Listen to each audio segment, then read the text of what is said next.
Broadcasting live from somewhere in the Shadow Realm, this is Yu-Gi-Oh! Deck Talk. Here's your host, Doug Dimmaduel. Hey there, and welcome to another episode of Yu-Gi-Oh! Deck Talk. Today, I just want to go through another one of these legendary decks. I know my actual first episode of the podcast was the Kaiba Legendary Deck 2, and I know within that set there's 3 different decks. There's a Kaiba one, of course, there's a Joey Wheeler one, and there is a Yugi one as well. So today I want to actually take a look at the Yugi Legendary deck. And I just want to go through quite a few of the cards in here, and I mean, gosh, just the nostalgia factor on these are just unbelievable, and there's some really powerful cards included with this set as well. So without further ado, I just want to take a look at we'll just take a look at some of the monsters first. So one card that's included in here is the legendary Exodia Incarnate. So that is this looks like a level 10 monster here. It's a spellcaster, an attack of ? And a defense of 0. So its effect is cannot be normal summoned or set. Must be special summoned from your hand by tributing one Forbidden One monster and cannot be special summoned by other ways. This card gains 1,000 attack for each Forbidden One monster in your graveyard, unaffected by other cards' effects. Once per turn, during your end phase, add one Forbidden One monster from your graveyard to your hand. When this card is destroyed by battle and sent to the graveyard, you can reveal any number of Forbidden One monsters in your hand, and if you do, draw one card for each. So this card has a lot of potential. If you have a lot of the Exodia pieces sitting in your graveyard, and you could end up with an attack of anywhere from 3,000, 4,000, whatever. So it could be a pretty strong card off the bat. And of course, its attack is going to end up being reduced every time that you draw one of those Exodia pieces out of the graveyard. So, just for the sake of if you end up in, I guess if you're playing in a less competitive environment where you know that your matches are going to be, or that you know that your duels are going to be a lot longer and more stretched out, this is the type of strategy you could go for with this Yugi deck. Is try and get something going with the Exodia pieces. So I mean that card is it's pretty cool, and it's an ultra rare. It's shiny in the set. It's just all around a pretty cool card. The other one in here is Exodia Necros. It is a level 4 spellcaster with 1,800 attack and 0 defense. This card cannot be special summoned or set, and must be special summoned with contract with Exodia, and cannot be special summoned by other ways. Cannot be destroyed by battle or spell or trap effects.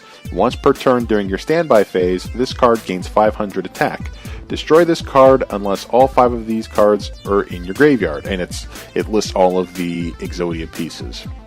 So basically, again, it's another one of those scenarios where you want to see all those Exodia parts in the graveyard, and this one would work real well as well, and gets you some pretty good attack power as well over turns. But I mean, I'm seeing the trend with this deck. It seems like you're really trying to stretch out the duel, which I know in the competitive world that's just not the case. Everything can happen so fast with all these OTKs and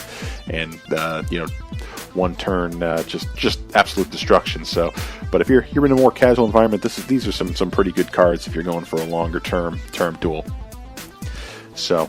But as far as some of the other monsters, I'm not going to get into all the details with the effects, but they do give you one of each of the Egyptian god cards. The Slifer the Sky Dragon, the Obelisk the Tormentor, and the Winged Dragon of Ra. So all a bunch of real good cards that are also included in there. Again, it's just that nostalgia factor. So, some of the other cards that are also throwbacks, you have just your plain vanilla Dark Magician, the level 7, 2,500 attack, 2,100 defense. That's included in there. You have your level 6 Dark Magician Girl, which 2,000 attack, 1,700 defense, and this card gains 300 attack for every Dark Magician or Dark Magician of Black Chaos in either player's graveyard. And then you also have the Buster Blader, which is the level 7 warrior with 2,600 attack and 2,300 defense. And the card gains 500 attack for each dragon-type monster your opponent controls or is in their graveyard. So, those cards are just, to me, they're timeless. I love them a lot. The Buster Blader is pretty cool too. Even I guess nowadays, if you're going up against some kind of Red Eyes build or some kind of Blue Eyes build, you're going to be seeing a lot of Dragon type monsters, and Buster Blader can get that all under control awfully quick. That's for sure. So. You got the Magician's Valkyria, and it's a spellcaster with 1600 attack and 1800 defense. Monsters your opponent controls cannot target face-up spellcaster type monsters for attacks, except this one. So it's a good redirect for attacks. So you also have Marshmallow, the level 3 fairy with 300 attack and 500 defense. After damage calculation, if this card was attacked and was face down at the start of the damage step, the attacking player takes 1000 damage. Cannot be destroyed by battle. I think that's a pretty highly underrated card in the sense that if you're going up against an opponent who doesn't necessarily have the ability to destroy any of your monsters with spell or trap effects or monster effects or anything like that, and they're just trying to rely on brute force, Marshmallow is the ultimate frustration tool. Because not only do they lose 1,000 life points, but he's going to be sitting there on the field not being able to get destroyed by battle. So I still love that card a lot. Another one that came with this deck is Sangan, another good throwback. I believe it was banned for a while, and now I think it's back. I can't remember if it's semi-limited or anything like that, or if it's just back to 3 now. But it's a level 3, 1000 attack, 600 defense. When this card is sent from the field to the graveyard, move one monster with an attack of 1500 or less from your deck to your hand. Your deck is then shuffled. So the strategy behind Sangan is you want to utilize its effect and start pulling out those pieces of the Exodia the Forbidden One. And the nice part is, this deck comes with all 5 pieces as well. You have your Exodia the Forbidden One, the level 3, 1000 attack, 1000 defense. If you have right leg, right arm, and left arm of the Forbidden One, in addition to this card in your hand, you win the duel. So that's, if you followed Yu-Gi-Oh from the beginning, this was the set of cards. This is the one that everybody wanted their hands on. Each of these pieces are limited to 1 in the deck, but with cards like Sangan, easy to search them out and try and get them into your hand. So there's a few other ones. You got Big Shield, the Gardna. For those of you who play Yu-Gi-Oh! Duel Links, I know that was one of the cards I believe was with the card trader recently as well, and I know some of the other opposing players use them. But yeah, that's a level 4, 100 attack, 2600 defense. And during either player's turn, when this face down card and no other cards is targeted by a spell card, change this card to face up defense position. And if you do, negate the spell card's activation. If this card is attack, change it to attack position at the end of the damage step. So, but it's got a really, really good defense stat. It's a good little surprise at the beginning of a duel that you're able to, to just have your opponent take a little bit of damage there from trying to go up against a 2600 defense monster. So, that's a good stop there. So, I want to get into some of the spell cards as well. You have Ties of the Brethren. This is one of the ultra rares that come with this deck. You pay 2,000 life points, then target one level 4 or lower monster you control. For the rest of this turn, after this card resolves, you cannot special summon monsters. Also, special summon 2 monsters from your deck with the same type, attribute, and level as that monster, but with different names from each other and that monster.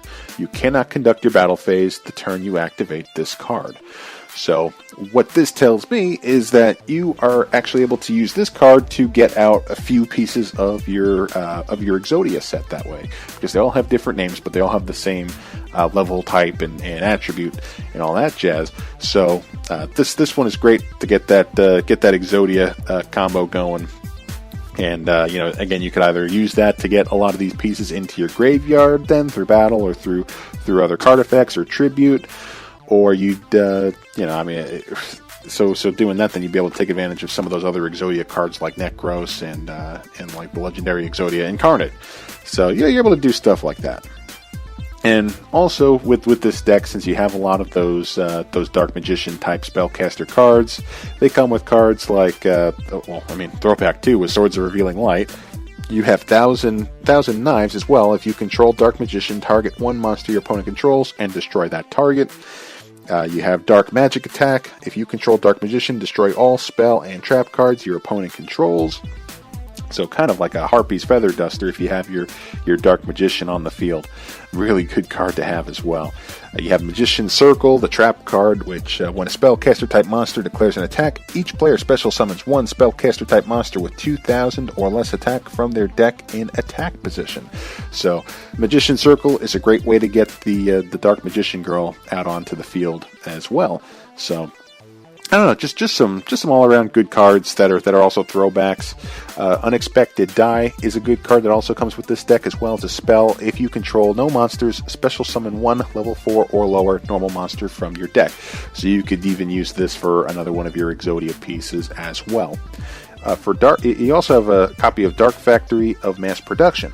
Target 2 normal monsters in your graveyard and add those targets to your hand. So that's kind of why you're not really sweating it if you end up either having to discard or take from your deck or lose them in battle, all those Exodia pieces. Because if you have a card like Dark Factory of Mass Production and you're still trying to use your Exodia set to win the game, right there you're able to take 2 out of your graveyard. Now, you would have to take either one of the arms or one of the legs, or the arms or the legs out because Exodia the Forbidden One is an effect monster and not a normal monster, so you wouldn't be able to use this card to get Exodia itself. But for any of the other appendages of Exodia, then you're able to activate this spell card and try and get some of those cards back into your hand. So another one that I find really good is Gold Sarcophagus, and you banish one card from your deck face up. During your second standby phase after this card's activation, add that card to your hand.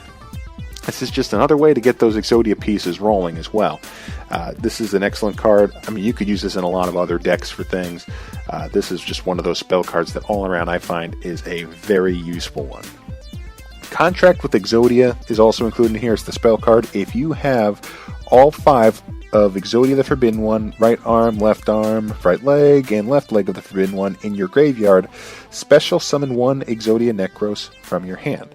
So this is the piece that you need for your Exodia Necros card. Another piece that comes in with this deck, it's one of the other ultra rares, it's a trap, Obliterate, with 3 exclamation marks, so you know it's good. You can target one monster on the field, send one Forbidden One monster or Exodia card from your hand or deck to the graveyard, and if you do, return that target to the hand. If this card is sent from the spell and trap zone to the graveyard, you can target one Forbidden One monster or Exodia card in your graveyard and add it to your hand. You can only use one Obliterate effect per turn, and only once that turn. So this card's pretty good too if you're running some type of Exodia deck. And there are 2 other cards that came in this. I don't think it was specifically with the actual Yugi deck itself. It was kind of some of those special edition cards that come with the box itself. But it does come with a secret rare Dark Burning Attack. If you control a Dark Magician Girl monster, destroy all face-up monsters your opponent controls. I mean, this card is just outstanding for that type of deck. And then you also have Dark Burning Magic. It's a quick play spell card. If you control monsters whose original names are Dark Magician and Dark Magician Girl, destroy all cards your opponent controls. So if you have both of them on the field, use Dark Burning Magic, and oh man, that just knocks out everything. So, I don't know, there's a lot to get excited about with this deck. I mean, you can probably tell I'm getting a little giddy just talking about all the cards that come with the Yugi Legendary deck. This one is just fantastic. It's not just good for nostalgia reasons, but there's also just a lot of potential with some of the cards and some of the deck builds from a more casual play standpoint. But you just gotta love these kind of decks. And I mean, if I haven't told you once, I'll tell you again. You just if you got the $27 or $30 to spend on this set, I definitely recommend getting the Legendary Decks 2 set. This is just outstanding. So I'm excited. I hope you are about this deck of cards as well. If you have anything that you want to add, or any types of Dark Magician or any types of Exodia builds that you're working on using some of these cards, I'd like to know. Tweet me out on Twitter at YuGiOh Deck Talk. It's all one word, at YuGiOh Deck Talk, and I'd love to see what you guys are working on. So with that, that's it for today's episode. Thanks for tuning in, and we'll see you next time. Take care. Join us on Facebook. Go to facebook.com/YuGiOh Deck Talk. Tell us about the decks you want to see broken down and analyzed. Discuss strategy and new cards. Meet other duelists. It's all on the Yu-Gi-Oh! Deck Talk Facebook page. Like it today.